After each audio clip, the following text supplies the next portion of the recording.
আজ তোমাদের এমন একটা আশ্রমের খোঁজ দেব, যেই আশ্রমে হয়তো অনেকেই আসেনি। এখানে প্রবেশ করা মাত্রই অনুভব করতে পারবে একটা পজিটিভ এনার্জি।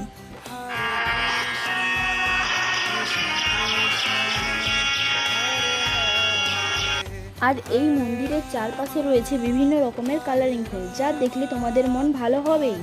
এই মন্দিরের পেছনেই কিন্তু রয়েছে একটা জলাশয়, যেখানে বোটিংয়ের ব্যবস্থা রয়েছে। জল কম থাকলে এখানে বোটিং অফ থাকে। এখানে বোটিংয়ের প্রাইস মাত্র 10 টাকা করে।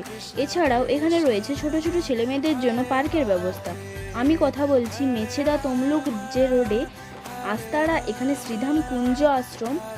আর এই আশ্রমে আবার নতুন রূপে সেজে উঠছে। তোমরা আগে কারা এসেছো কমেন্ট করো, আর যারা এখনো আসোনি তারা দেরি করছো কেন?